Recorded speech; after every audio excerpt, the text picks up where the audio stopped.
বন্ধুরা আসসালামু আলাইকুম। কিরকম আছেন আপনারা? ভালো আছেন তো? আজকে আমি বেড়াইতে আসলাম আমার ছোট বোনের বাড়িতে। আমার জন্য বাজার করছে মুরগির মাংস। এখন আমি মুরগির মাংসটা রান্না করতেছি আর করলা ভাজি করতেছি। আমার রান্নাটা দেখেন কিভাবে আমি রান্না করি। এখানে আমি কড়াইয়ের ভিতরে পেঁয়াজ দিয়ে দিছি আর তেল দিয়ে দিছি, তেজপাতা গরম মশলা দিয়ে দিছি।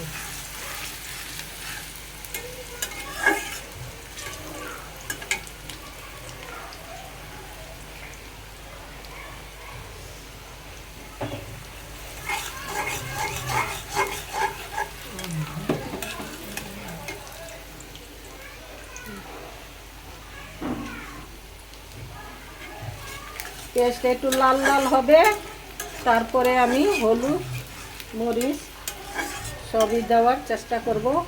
আমার ক্যামেরার পাশেই থাকেন, মনোযোগ দিয়া দেখার চেষ্টা করেন। এখানে আমি হলুদ দিয়া দিতেছি পরিমাণ মতন।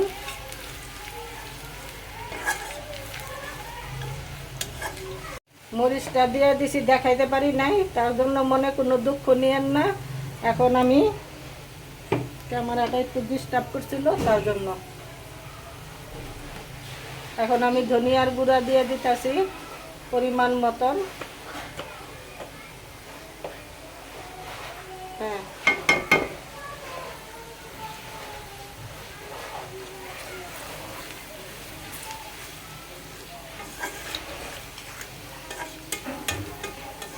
লবণ,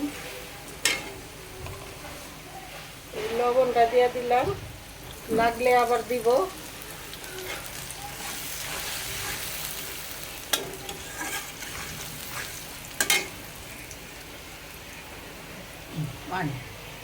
এখন একটু পানি দিয়ে দিতেছি মশলাটা কষানোর জন্য। আর এখানে আমি দেখেন ভাত রান্না বসাই দিছি। আর এখানে আমি মুরগির মাংস ভালো করে ফ্রেশ করে ধুয়ে নিছি। মাংসটা ভালো করে না ধুইলে তো খাইলেও এটা পেটটা ঠিক থাকবো না, বুঝছেন।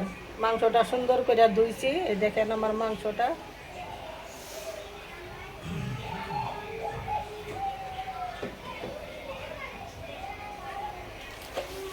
এখন আমি আদা রসুন জিরা বাটা একসাথেই আছে, ওইটা দিয়ে দিতেছি।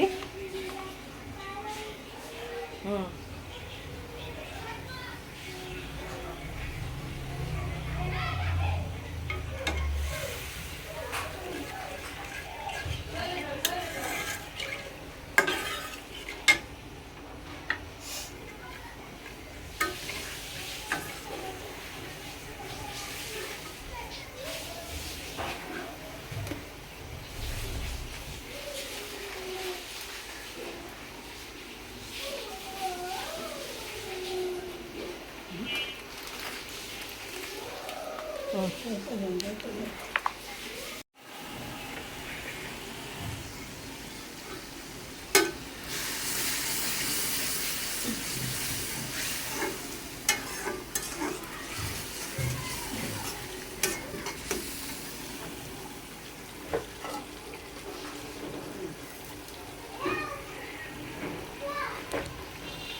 বুঝতে পারলাম।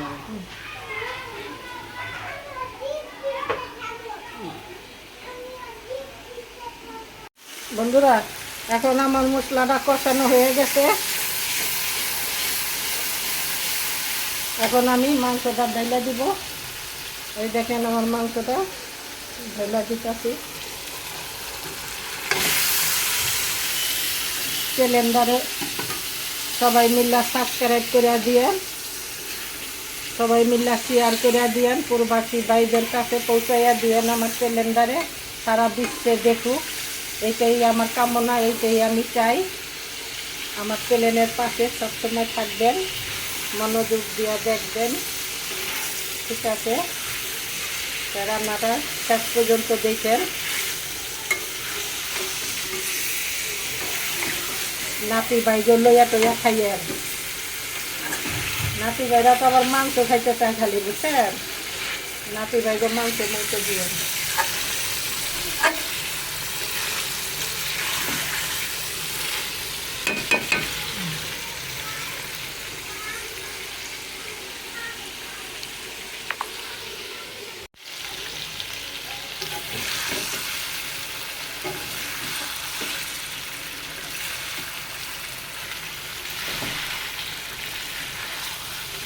রান্না শুরু দেওয়া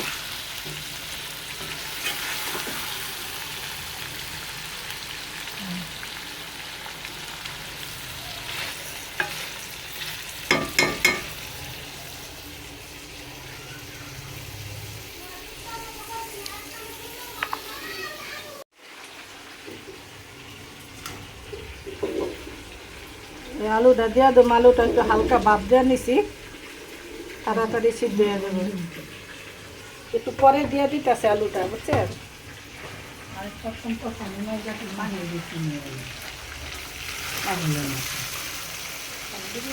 পানি দিয়ে একটু কষাবো না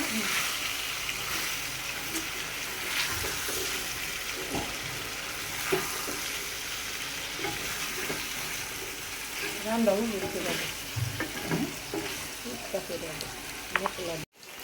বন্ধুরা এখন মশলাটা একটু ভাজা ভাজা হয়েছে এখন আমি একটু ঝোল দিয়ে দিতেছি সাধারণ এটা কষানোর জন্য মাংসটা যাতে নরম হয় তারপরে আমি আলু দিয়ে আবার মাংসটারে এটার মধ্যে কষাই দিব একটু পানি হালকা করে দিতেছি বড় মুরগি তো এই জন্য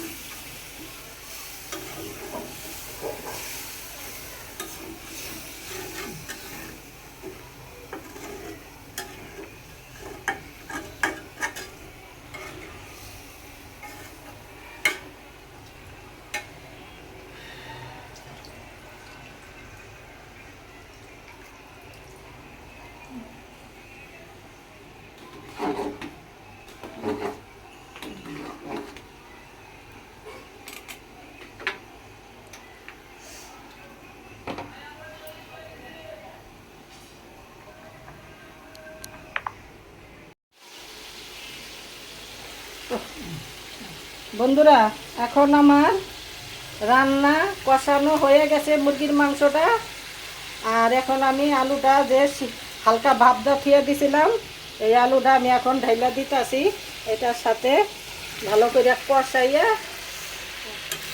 তারপরে ঝোল ঢাইলা দিব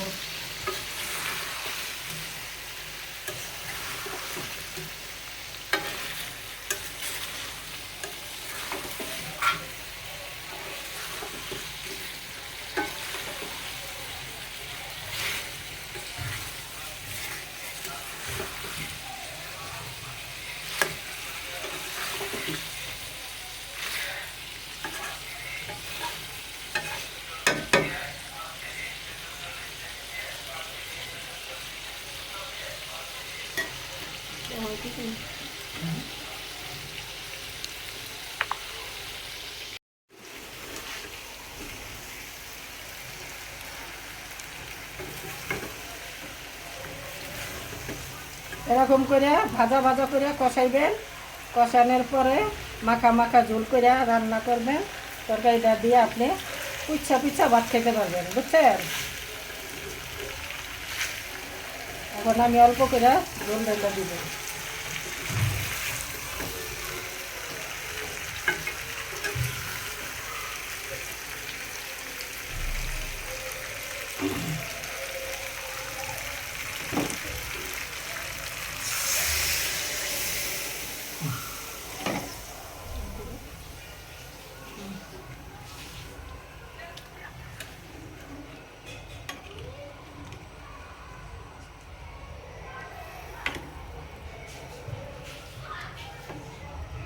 ঠিক আছে বন্ধুরা তারপরে করলা ভাজি করা হইব আর এইভাবে করে মাখা মাখা করে নামাই ফেলা নেব আপনারা আমার চ্যানেলটার পাশেই থাকেন আর আমার চ্যানেলটারে সবাই মিলে সাবস্ক্রাইব করে দিয়ে